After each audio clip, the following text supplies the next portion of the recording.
नमस्कार, स्वागत है आप सभी का। मैं हूं आपके साथ कुमार कुणाल। धीरज, खबरों की शुरुआत इस वक्त की बड़ी खबर से करते हैं, जहां इन्फोर्समेंट डायरेक्टरेट ने कांग्रेस के दिग्गज नेता यानी सोनिया गांधी और राहुल गांधी के खिलाफ चार्जशीट दायर कर दी है। यह बड़ी खबर हम आपको बता रहे हैं, जहां प्रवर्तन निदेशालय ने नेशनल हेराल्ड मामले से संबंधित मनी लॉन्ड्रिंग केस में कांग्रेस नेता सोनिया गांधी, राहुल गांधी और अन्य के खिलाफ चार्जशीट दायर की है।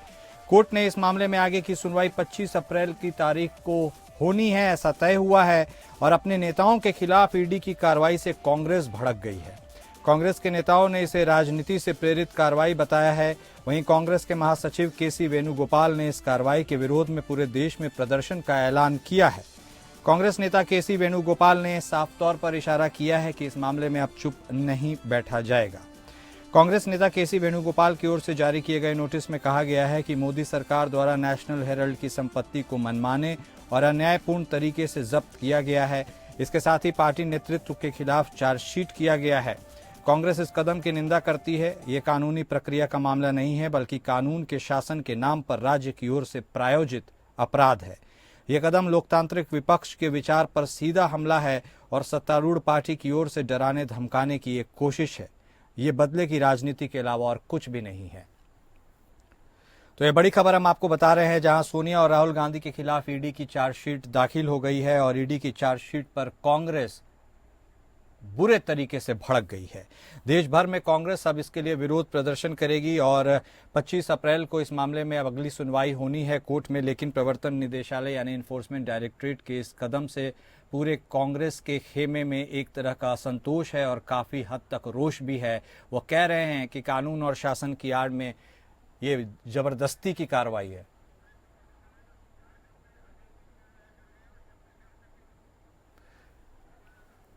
और देश भर में ईडी के खिलाफ इस तरह के प्रदर्शन पर हम लगातार आपको अपडेट देते रहेंगे। फिलहाल हमारे साथ हमारे ब्यूरो हेड झारखंड से अजय सिंह जुड़ गए हैं और छत्तीसगढ़ से हमारे साथ पीयूष मिश्रा भी जुड़ गए हैं।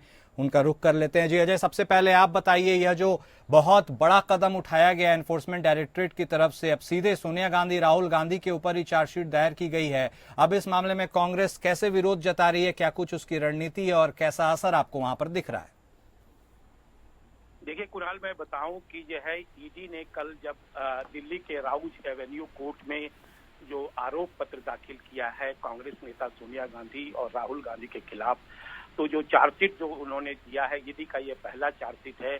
उसके विरोध में जो है देश भर में जो है ये जो है विरोध और प्रदर्शन होने वाला है। इसी कड़ी में जो है आज झारखंड के कांग्रेस के नेता जो है वो ईडी कार्यालय के समक्ष इन लोग 12:30 बजे इन लोग धरना और प्रदर्शन करेंगे। उनका कहना है, शीर्ष नेता हैं, उनको जो है से पीएम मोदी और अमित शाह जो है बदले की राजनीति कर रहे हैं, डराने धमकाने की कोशिश कर रहे हैं। इसमें जो है कांग्रेस जो है और उसके जो है वो लोग इस नेतृत्व के खिलाफ जो है वो चुप बैठने वाला नहीं है। पूरे देश में जो है वो हम लोग उसका विरोध प्रदर्शन करेंगे। गौरतलब है कि ये जो है ईडी ने 2022 में ही नेशनल हेराल्ड मामले में राहुल गांधी से 5 दिनों में 50 घंटे तक पूछताछ की थी। फिर 21 जुलाई 2022 को भी सोनिया गांधी से 3 दिन तक 12 घंटे तक पूछताछ हुई थी। उस दरमियान 100 से ज्यादा उनसे सवालात किए गए थे और इसके बावजूद भी जो है सो ईडी जो है इसमें दरमियान, चूंकि ये मामला जो है 2012 में ही दिल्ली के जो नेता है सुब्रमण्यम स्वामी, उन्होंने पटियाला हाउस कोर्ट में एक याचिका दायर की थी और उन्होंने कहा था कि सोनिया गांधी, राहुल गांधी, मोतीलाल वोरा, ऑस्कर फर्नांडीज, सैम पित्रोदा और सुमन दुबे पर इन्होंने नाजायज तरीके से नेशनल हेराल्ड अखबार को जो है हड़पने की कोशिश की थी। इसी कड़ी में जो है किसी ने कल समझ जारी किया था और इस पर यह तो देश भर में इसकी जो हो रही है जो विरोध प्रदर्शन होगा, उसमें झारखंड भी जो है, ये जो झारखंड के जो कांग्रेस के जो शीर्ष नेता हैं, जो अध्यक्ष हैं, जो प्रदेश अध्यक्ष हैं और जो है जो झारखंड के जो प्रभारी हैं और तमाम जो आला अधिकारी हैं कांग्रेस के, वो ईडी कार्यालय के समक्ष आज धरना प्रदर्शन करेंगे। और उनका कहना है कि ये जो है जबरदस्ती और ये जो है एक रूपपूर्ण और बदले की राजनीति से लेकर ठीक है। उसको जो है से इसको ये कर रहे हैं। ठीक है अजय, आप नजर बनाए रखिएगा। हमारे साथ पीयूष मिश्रा भी जुड़े हुए हैं, उनका भी रुख कर लेते हैं। जी पीयूष, देखिए अब ये एक बहुत बड़ा कदम उठाया गया एनफोर्समेंट डायरेक्टरेट की तरफ से, और अब कांग्रेस पार्टी आरोप लगा रही है कि नहीं, ये कानून के अंतर्गत नहीं, राजनीति से प्रेरित ये पूरी घटनाक्रम है। ऐसे में कांग्रेस ने जो अपने तेवर तल्ख किए हैं, इसकी कैसी झांकी आपको छत्तीसगढ़ में देखने की उम्मीद है? क्या कुछ वहां का माहौल है और कैसे आगे की रणनीति वहां पर होने वाली है? देखिए कुणाल, एक बड़े प्रदर्शन की तैयारी कांग्रेस पार्टी कर रही है। प्रदेश कांग्रेस की अगर बात करें तो दीपक बैज जो यहाँ के प्रदेश अध्यक्ष हैं, उनके नेतृत्व में ये प्रदर्शन किया जाएगा आज। और वैसे भी ईडी की जो कार्रवाई लगातार छत्तीसगढ़ में चल रही है, उसमें उसको लेकर कांग्रेस में बड़ा रोष व्याप्त है। उसमें हमारे यहाँ अगर छत्तीसगढ़ की बात करें तो ईडी की कार्रवाई में पूर्व मंत्री समेत एक विधायक को गिरफ्त में ले लिया गया है। चार्जशीट पेश कर दी गई है। पूर्व मंत्री अभी जेल में है, तो इसको लेके वैसे ही रोष व्याप्त था। और एक बड़ा अभी जो चार्जशीट पेश की गई है आला कमान जो कांग्रेस के हैं, राहुल गांधी और सोनिया गांधी के ऊपर, उसको लेके उद्वेलित हो चुकी है कांग्रेस और एक बड़ा प्रदर्शन की तैयारी आज कर रही है। और जो यहाँ का ईडी का ऑफिस है, आंचलिक कार्यालय है, उसके सामने ये प्रदर्शन किया जाएगा, जिसमें प्रदेश भर के जितने भी कांग्रेस के पदाधिकारी हैं वो शामिल होंगे। भूपेश बघेल महासचिव वो भी शामिल हो सकते हैं, लेकिन उसकी अभी पुष्टि नहीं हुई है। लेकिन कांग्रेस के जितने भी दिग्गज हैं वो आज यहाँ प्रदर्शन में निश्चित रूप से शामिल होंगे। ठीक है पीयूष, आप भी नजर बनाए रखिएगा। हमारे साथ संतोष सिंह भी जुड़ गए हैं जबलपुर से लाइव, उनका भी रुख कर लेते हैं। संतोष, अब जिस तरह से अब चीजें आगे बढ़ती हुई नजर जा रही है, कांग्रेस ने यह साफ तौर पर इशारा कर दिया है कि राजनीति से प्रेरित यह घटनाक्रम है, इसमें कानून के आड़ में खूब सरकार दमन का कोशिश कर रही है। कांग्रेस के दिग्गज नेताओं पर, सोनिया गांधी, राहुल गांधी पर अब सीधे चार्जशीट। आगे कांग्रेस के कार्यकर्ताओं की क्या रणनीति वहां होने पा रही है? मध्य प्रदेश में क्या कुछ स्थिति है, बयां कर दीजिए। देर रात लगभग 9, साढ़े 9 बजे जीतू पटवारी ने एक वीडियो जारी करके संदेश दिया था कार्यकर्ताओं को कि कल 2 बजे प्रदेश के सभी जिला मुख्यालय, तहसील मुख्यालय में प्रदर्शन किया जाएगा, जिसमें ज्यादा से ज्यादा कांग्रेस के कार्यकर्ताओं को शामिल होने की आग्रह किया था और आदेशित किया था। वहीं भोपाल में ईडी कार्यालय के सामने कांग्रेस के बड़े दिग्गज एक साथ आकर प्रदर्शन करेंगे, जिसमें कमलनाथ का भी बयान सामने आया। कमलनाथ का कहना है कि राहुल गांधी की बढ़ती लोकप्रियता के चलते राजनीतिक रंजिश के कारण ये सब किया जा रहा है। फिलहाल पूरे प्रदेश में आज कांग्रेस प्रदर्शन करने वाली है, जिला मुख्यालय और तहसील मुख्यालयों में। संतोष, अब कितना गंभीर यह मामला आप देख रहे हैं? क्योंकि नेशनल हेराल्ड में अभी कुछ ही समय पहले जब्ती की भी बात सामने आई थी, वह सबको 1 मिनट के लिए किनारे भी रख दिया जाए तो अब सीधे सोनिया गांधी और राहुल गांधी के ऊपर कार्रवाई की यह बात कही जा रही है। ऐसे में क्या अब लगता है कि कांग्रेस के कार्यकर्ता, खासकर मध्य प्रदेश में जो काफी समय से सत्ता से भी दूर है, वहां पर कांग्रेस, लगता है कि अब वो इस पूरे प्रदर्शन को और आगे तेज धार देने की कोशिश में है और ये रुकने वाला नहीं? बिल्कुल कुणाल, इसी तरीके से जीतू पटवारी ने, कमलनाथ ने कल जिस तरीके की बात करी है, तो उसमें कांग्रेस के जो कार्यकर्ता हैं आज प्रदर्शन करेंगे। बहुत तादाद में प्रदर्शन की संभावना बताई जा रही है। प्रशासन भी इसको लेकर काफी अलर्ट मोड पर है। ठीक है, बहुत धन्यवाद आपका संतोष, हमारे साथ जुड़ने के लिए और बातचीत करने के लिए। इसी के साथ पीयूष और अजय, आपका भी धन्यवाद। इस वक्त की एक और बड़ी खबर अब महाराष्ट्र की राजनीति से आ रही है, जहां महाराष्ट्र के डिप्टी सीएम एकनाथ शिंदे ने महाराष्ट्र नवनिर्माण सेना यानी एमएनएस के प्रमुख राज ठाकरे से उनके आवास पर मुलाकात की है। शिंदे राज ठाकरे से मिलने उनके घर शिवाजी पार्क इलाके में स्थित शिवतीर्थ बिल्डिंग में पहुंचे, तो ये बड़ी खबर हम आपको बता रहे हैं, जहां एकनाथ शिंदे ने राज ठाकरे से मुलाकात की है। यहां दोनों नेताओं साथ में उन्होंने डिनर किया। इसके बाद खबर यह भी है कि आगामी चुनाव में शिवसेना और एमएनएस एक साथ आ सकती है। इसी साल फरवरी में महाराष्ट्र नवनिर्माण सेना प्रमुख राज ठाकरे की अपने चचेरे भाई और शिवसेना यूबीटी प्रमुख उद्धव ठाकरे से मुंबई के एक विवाह समारोह में मुलाकात हुई थी। इस मुलाकात के बाद ये भी चर्चाएं खूब हुई थी कि क्या महाराष्ट्र में आगामी नगर निगम चुनाव से पहले दोनों के बीच मतभेद दूर हो जाएंगे। हालांकि इसको लेकर बाद में सारी चर्चाएं ठंडे बस्ते में चली गई और कुछ भी निष्कर्ष नहीं निकला। हमारे साथ हमारे संवाददाता सरबजीत सोनी भी जुड़ गए, उनसे बातचीत करेंगे। सरबजीत, सबसे पहले तो यह बता दीजिए कि यह मुलाकात क्या मायने रखती है? क्या राजनीति से एक कदम और आगे जाकर कहीं भी कोई गुंजाइश है कि दोनों एक साथ आ सकते हैं?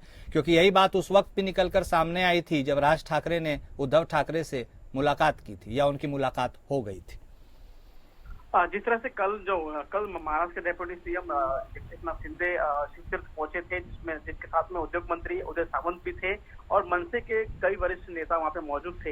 हालांकि ये डिनर पार्टी बताया जा रहा था, लेकिन कई सालों से जो लंबित पड़ा है जो है बीएमसी चुनाव इस साल होने वाला है और इसी नजर से देखा जा रहा है कि जो मुलाकात है तो कहीं ना कहीं चुनाव का मुद्दा बना के ही मुलाकात किया गया है, ऐसा बताया जा रहा है। आगामी चुनाव के लिए ये मुलाकात की गई है, ऐसा भी अनुमान लगाया जा रहा है। हालांकि एकनाथ शिंदे ने कहा है कि ये मुलाकात नहीं, ये एक डिनर के लिए आयोजित किया गया था, जिसके बाद वहाँ पे निमंत्रण किया गया था, लेकिन इसको चुनाव के मुद्दे से जोड़ा जा रहा है। और वहीं उदय सावंत का भी और मनसे का नेता का भी यही कहना है कि अगर ऐसी चर्चाएं हैं तो ये सही है, अगर होता है तो काफी जो है अच्छा रहेगा, चुनाव में कहीं ना कहीं अच्छी जीत हासिल होगी। तो हालांकि चर्चाएं शुरू हैं, लेकिन जो है एकनाथ शिंदे ने इस पर इनकार किया है कि ये जो मुलाकात थी वो राजनीतिक नहीं थी, हालांकि डिनर के लिए आयोजित किया गया। सरजीत, काफी समय से वैसे भी नगर निगम के चुनाव अभी लंबित हैं, ऐसे में आपको लगता है क्या उसको जल्द से जल्द करवाने और दोनों एक साथ मिलकर साझा तरीके से चुनाव लड़ने की भी रणनीति पर चर्चा हुई होगी?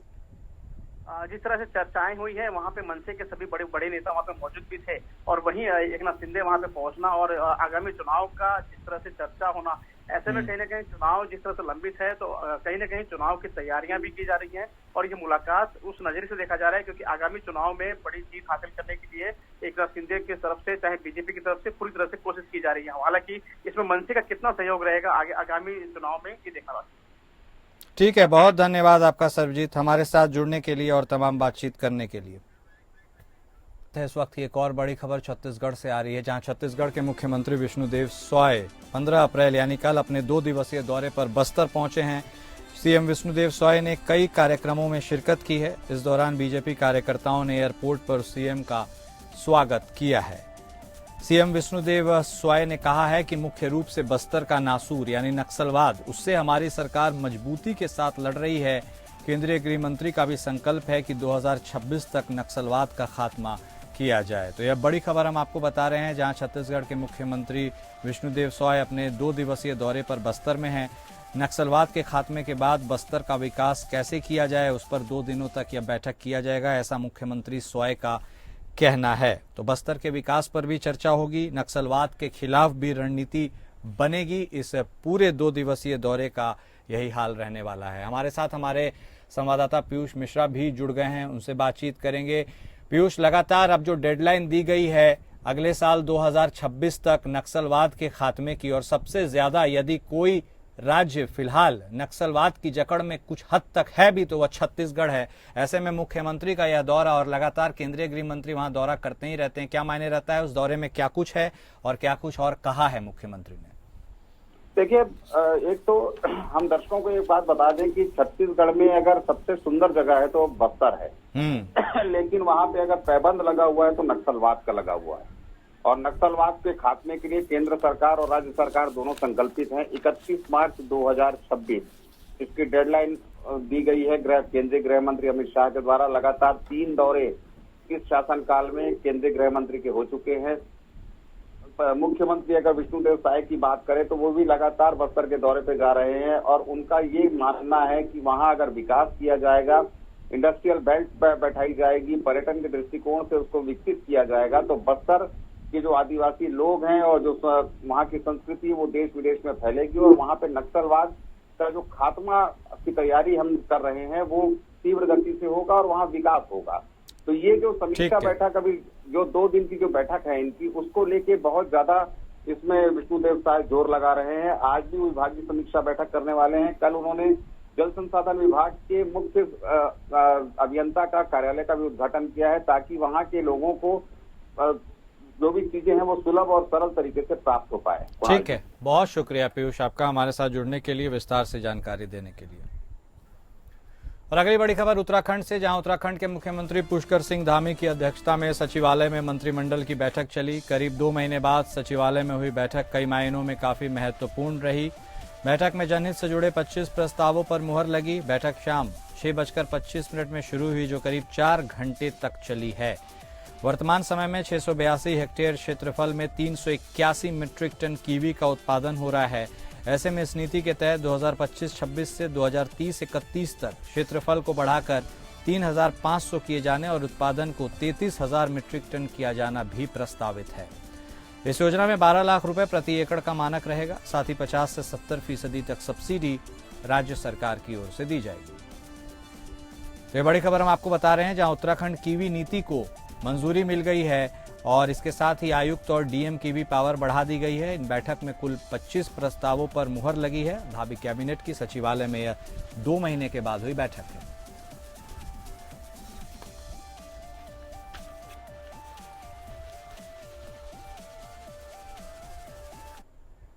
और इस बीच अगली बड़ी खबर वक्फ कानून से जुड़ी हुई, जहां सुप्रीम कोर्ट में आज दोपहर 2 बजे दाखिल याचिकाओं की सुनवाई होने जा रही है। सुप्रीम कोर्ट आज दोपहर 2 बजे वक्फ संशोधन कानून पर जितनी भी याचिकाएं दाखिल की गई हैं उस पर सुनवाई करेगा। सुप्रीम कोर्ट के chief justice Sanjeev Khanna, justice Sanjay Kumar और जस्टिस केवी विश्वनाथन की बेंच वक्फ संशोधन कानून के विरोध और पक्ष में दाखिल याचिकाओं पर सुनवाई करेगी। वक्फ संशोधन कानून के विरोध में मुस्लिम संगठनों और नेताओं ने 73 याचिकाएं दाखिल की हैं। वहीं बीजेपी शासित 7 राज्यों ने वक्फ संशोधन कानून के पक्ष में सुप्रीम कोर्ट में याचिका दी है। केंद्र सरकार ने वक्फ संशोधन कानून के मसले पर सुप्रीम कोर्ट में कैविएट दाखिल कर रखा है, यानी बिना केंद्र सरकार की बात सुने सुप्रीम कोर्ट कोई फैसला नहीं दे सकता।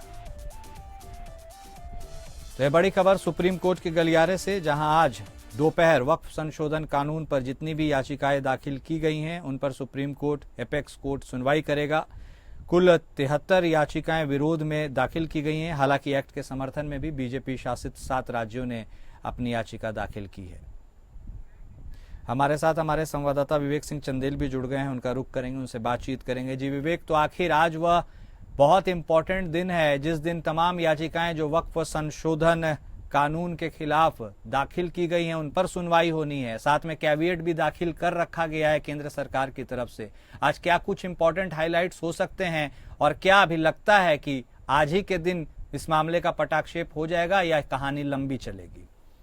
नहीं, बिल्कुल जो आपने सवाल उठाया है उसमें थोड़ा सा पीछे जाना पड़ेगा। पीछे इस वजह से जाना पड़ेगा क्योंकि जब भी कोई ऐसे चुनौती वाले मामले आते हैं वो तुरंत ही खत्म नहीं हो जाते हैं।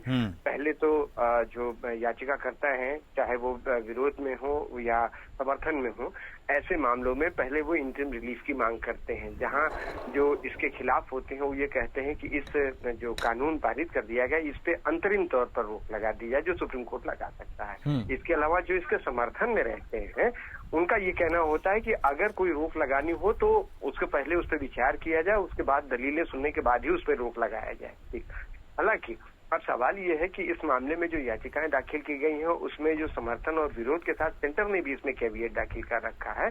तो ऐसे में जब इस मामले पर सुनवाई होगी तो सबसे पहले सभी पक्षकारों के पक्ष जाने जाएंगे।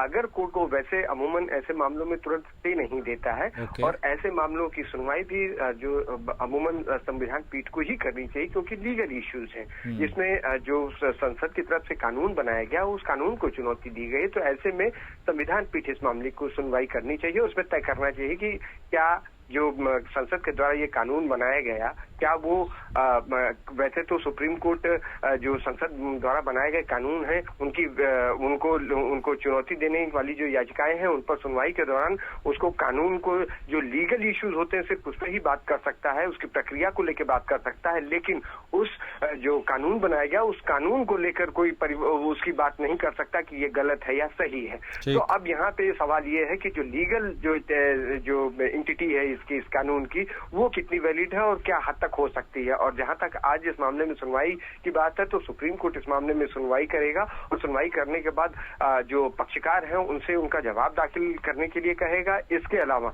ये भी हो सकता है कि जो इस मामले में जो पिटिशनर्स है, क्योंकि लगभग 70 से ज्यादा याचिकाएं इसमें दाखिल हो चुकी हैं, इसमें इंटरवेंशन एप्लीकेशंस और इम्प्लीडमेंट के लिए भी कितनी याचिकाएं दाखिल की गई हैं, तो उनको एक नोडल ऑफिसर अपॉइंट किया जाएगा दोनों पक्षों की तरफ से, जिससे कि सभी अपनी बातों को रख पाए। क्योंकि जब 70 याचिकाएं हैं तो सबके अलग अलग पॉइंट्स होंगे, लेकिन उसमें कुछ ऐसे पॉइंट्स होंगे जो कॉमन ग्राउंड वाले होंगे, तो उन चीजों को भी एक जगह रखना पड़ेगा जिससे इसकी सुनवाई कर सकें। अब सुप्रीम कोर्ट के सामने ये चीजें जब ये 2 बजे इस मामले पर सुनवाई होगी तब इसके सामने तय की जाएंगी और ये देखा जाएगी इसी सुनवाई में कहां तक आगे जाके क्या इस मामले में संविधान पीठ को भेजा जाए, क्योंकि ये मांग की जा सकती है या जो पक्षकार है उनकी तरफ से मांग की जा सकती है कि इस मामले को संविधान पीठ को भेजा जाए। अब इसके लिए हमें इंतजार करना होगा। बहुत धन्यवाद विवेक आपका हमारे साथ जुड़ने के लिए और विस्तार से बातचीत करने के लिए। और अगली बड़ी खबर चंदौली से आ रही है, जहां जिले में हड़कंप मच गया है। जिले में डीएम कार्यालय को उड़ाने की धमकी दे दी गई है।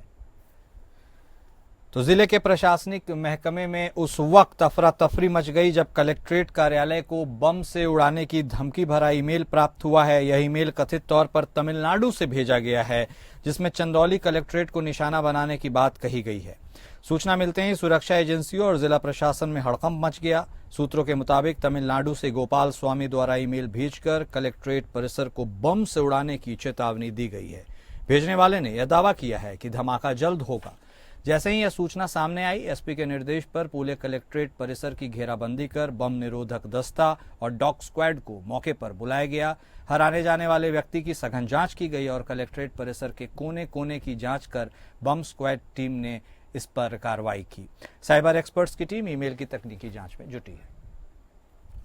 ईमेल के माध्यम से एक व्यक्ति द्वारा, जिनका नाम गोपाल स्वामी कुछ था, उन्होंने एक ईमेल किया और उसमें उन्होंने एक वार्निंग दी कि आज जनपद चंदौली के कलेक्ट्रेट में कोई बम विस्फोट हो सकता है, तो आप जो है, और उन्होंने उसके पीछे कुछ कारण तमिलनाडु से रिलेटेड बताए। वो व्यक्ति ने जो एड्रेस दिया था वो भी तमिलनाडु का था, जो इशू था वो भी तमिलनाडु का कोई पॉलिटिकल इशू था।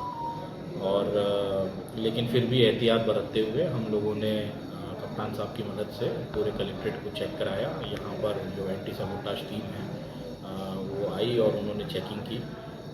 यहाँ पर कुछ पाया भी नहीं गया और जो ईमेल के कंटेंट थे वो भी बड़े ही फ्रिवलस से लग रहे थे, पढ़ने से ही बात हल्की लग रही थी। लेकिन फिर भी जैसे मैंने कहा, हम लोगों ने सतर्कता बरतते हुए समय से चेकिंग करा ली है और कहीं पे किसी प्रकार की कोई चीज़ पाई नहीं गई।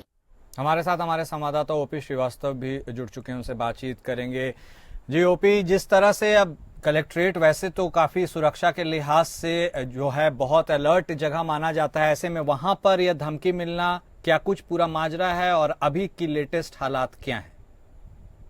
जी हाँ, आपको बता दें कि चंदौली कलेक्ट्रेट को बम से उड़ाने की धमकी सीधे डीएम चंदौली के ईमेल एड्रेस पर भेजी गई है। जी, शुरुआती जांच में यह पता चला है कि ईमेल गोपाल स्वामी नाम से तमिलनाडु से भेजी गई है। हालांकि धमकी भरा ईमेल मिलने के बाद एसपी के निर्देश पर कलेक्ट्रेट परिसर में सुरक्षा में बढ़ोतरी अभी फिलहाल भी की गई है।